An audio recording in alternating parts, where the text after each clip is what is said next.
ठीक सुना कि अगर जन स्वराज की सरकार बनी और हमारी बात उसमें सुनी गई तो 15 मिनट में शराबबंदी को कूड़ादान में डाल देंगे। क्यों डालेंगे उसका मैंने पूरा आधार भी दिया। दुनिया में किसी भी समाज में, देश में, राज्य में आज तक इस बात का प्रमाण नहीं है कि शराबबंदी के जरिए शराब समाज का भला हुआ हो। और ये प्रयोग बिहार में नहीं हो रहा है, पहले अमेरिका में भी हुआ है, कई यूरोपियन कंट्रीज ने यह प्रयास किया, इस देश में भी अलग अलग राज्यों ने प्रयास किया, किसी को सफलता नहीं मिली। और ये बात का कहीं कोई प्रमाण नहीं है कि देश में शराबबंदी के जरिए आप समाज का विकास कर सकते हैं। दूसरी बात, जो लोग ये कहते हैं कि गांधी जी ने ये कहा, गांधी जी ने ऐसा कहीं नहीं कहा। हमने बहुत गहराई से इस चीज को पढ़ा है। गांधी जी ने शराबबंदी को सामाजिक प्रयास के तौर पर बताया।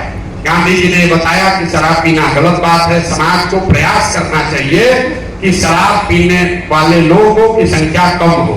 गांधी जी ने, और हम रोज चुनौती दे रहे हैं गांधीवादियों को भी, और इस देश में जो यहाँ राज्य में जो सो कॉल्ड नीतीश कुमार है उसके सलाहकार हैं, क्या आप मुझे गांधी का लिखा हुआ वो लाइन दिखाइए, वो वाक्य सुनाइए जहां गांधी जी ने कहा है कि सरकार को कानून बनाकर शराबबंदी लागू करना चाहिए। गांधी जी ने ऐसा कभी नहीं कहा। ये तो ऐसा हुआ कि गांधी जी ने कहा कि शाकाहारी होना अच्छी बात है, और सकल सरकार कहे कि गांधी जी कह रहे थे कि शाकाहारी होना अच्छा बात है, इसलिए कानून बना दो, जो आदमी मांसाहार करेगा उसको जेल में डाल देंगे। तीसरी बात कि इस गरीब राज्य में अगर मान लीजिए एक मिनट को कि शराबबंदी के कुछ फायदे हैं भी, तो शराबबंदी लागू होगा तब तो फायदा होगा। शराबबंदी लागू कहाँ? शराबबंदी के नाम पर शराबों के दुकान बंद कर दिए गए, होम डिलीवरी चालू हो गया। तो आप अमेजोन से सामान खरीद रहे हैं तो सामान बिकना थोड़ी ना बंद हो गया। तो मैं तो रोज कहता हूँ नीतीश कुमार का अमेजोन और फ्लिपकार्ट मॉडल है जिसमें दुकान बंद और होम डिलीवरी चालू।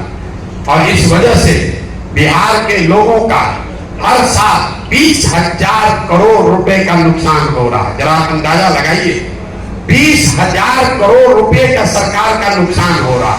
और वो पैसा कहां जा रहा है? वो पैसा जा रहा है भ्रष्ट माफिया के पास, भ्रष्ट अफसर के पास। और यही नहीं, पूरा प्रशासन जो है, लॉ एंड ऑर्डर की समस्या आपको दिख रही है, ये 16 से बिगड़ती स्थिति शुरू हुई, क्योंकि पूरा प्रशासन, पुलिस व्यवस्था सिर्फ शराबबंदी लागू करने, शराबबंदी से पैसा वसूलने, शराबबंदी को छिपाने, शराबबंदी को बढ़ाने में लगा हुआ। आप जानकारी के लिए यहाँ कुछ लॉयर भी होंगे, उनको पता होगा, शराबबंदी जब से लागू हुई 6,36,000 से ज्यादा केस हुए, 1,23,000। पूरा प्रशासन जो है, लॉ एंड ऑर्डर की समस्या आपको दिख रही है, ये 16 से बिगड़नी स्थिति शुरू हुई, क्योंकि पूरा प्रशासन, पुलिस व्यवस्था सिर्फ शराबबंदी लागू करने, शराबबंदी से पैसा वसूलने, शराबबंदी को छिपाने, शराबबंदी को बढ़ाने में लगा हुआ। आप जानकारी के लिए यहाँ कुछ लॉयर भी होंगे, उनको पता होगा, शराबबंदी जब से लागू हुई 6,36,000 से ज्यादा केस हुए, 1,23,000 से ज्यादा लोग अभी अंडर ट्रायल जेल में हैं, और 1,23,000 में ज्यादातर लोग गरीब और वंचित, दलित, पिछड़ा समाज का आदमी है, जिसके पास बाहर निकलने का साधन नहीं है, और जिसके पास पैसा है वो शराब माफिया बन के अपना पैसा कमा रहा। और ये सारा चीज आपने क्यों किया? महिलाओं के नाम पर। तो सबसे ज्यादा प्रताड़ित तो महिला ही है। जो 1,23,000 लोग जेल में हैं, उस घर की महिला से जाकर पूछिए कि कैसे थाने का और कोर्ट का चक्कर लगा रही है, और जो भी घर में बर्तन बासन बाकी है वो भी बिक गया।